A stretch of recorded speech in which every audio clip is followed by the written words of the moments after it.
Warning, the following video contains someone's opinion.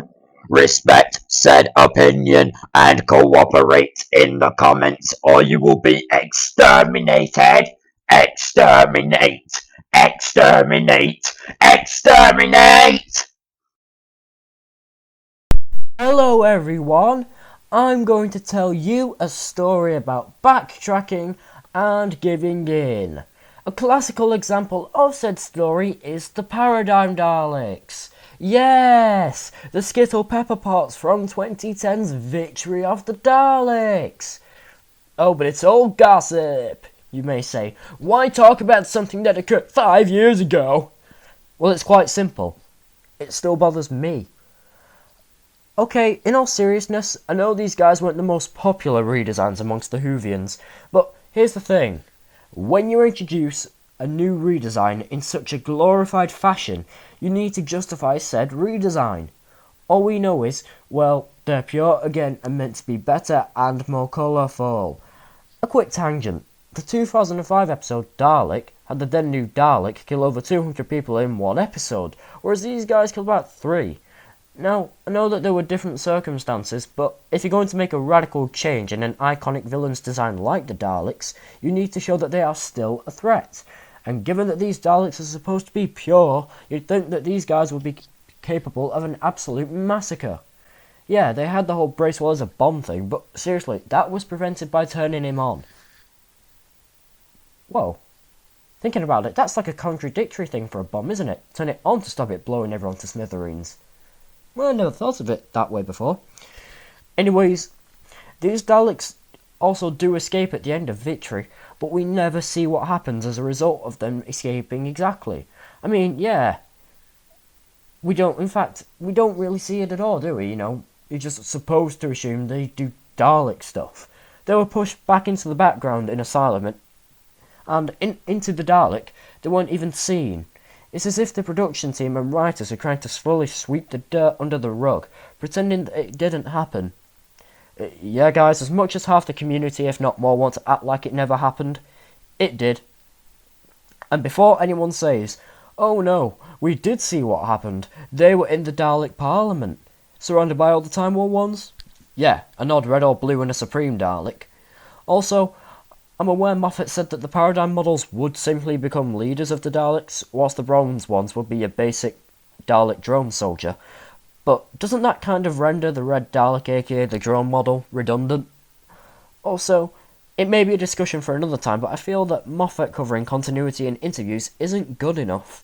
We should see continuity established, or hell, you could even have throwaway lines. They do work sometimes. It also comes across as lazy to me, and it's as if he's trying to critic-proof himself. Personally, I actually like the Paradigm Daleks.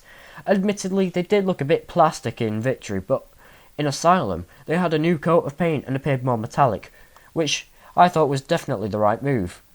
I also loved the new eye stalk design, having a biological eye, which I felt made them feel more mutant and Khaled-like, but I appreciate why others may not, as it does differ quite a bit from the previous design. Also, Daleks have always had colour-coded rankings in the past, so it does sort of confuse me why some hardcore fans complain. Although, I do once again understand the idea of the show needing to move on with the times, as I feel that not everything in the new series can be the same as the classic series.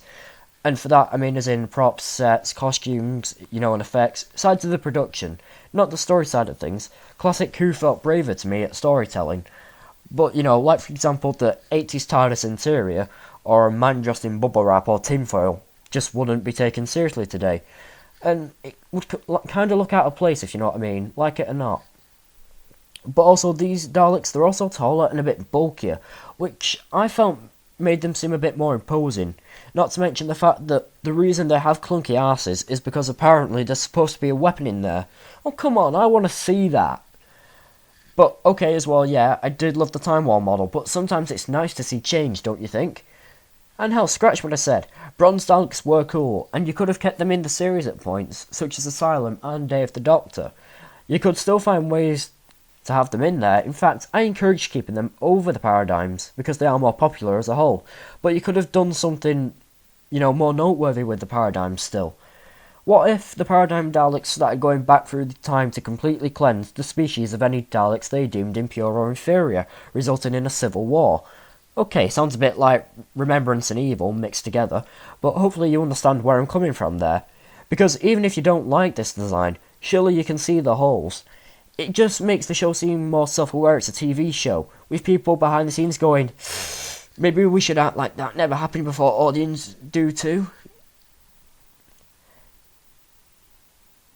It just makes the show seem more self-aware that it's a TV show, with people behind the scenes going, maybe if we act like it never happened, the audience will too. It also placed writer Mark Gatiss in a jaded view by a lot of the fandom, but God knows why. Victory of the Daleks isn't a terrible toxic spill of an episode that people make it out to be, and that's because of the redesigns mainly at the time, and now they've been tucked away since, which makes them feel a bit shoehorned in. But I actually think it's quite a good episode. It's not perfect, no, but still pretty good, I reckon. And I also take this episode over Robot of Sherwood any day. Overall, please remember that this is simply my opinion on a certain aspect of one of my favourite shows. I love Doctor Who, but I complain because I care. As a wise YouTuber Stuart Hardy once said, a writer is only as good as the feedback he is given. The same is true for the show as a whole. If we pretend that it's perfect and without flaws, then we are doing it a bigger disservice than highlighting the bad decisions or low points in the series.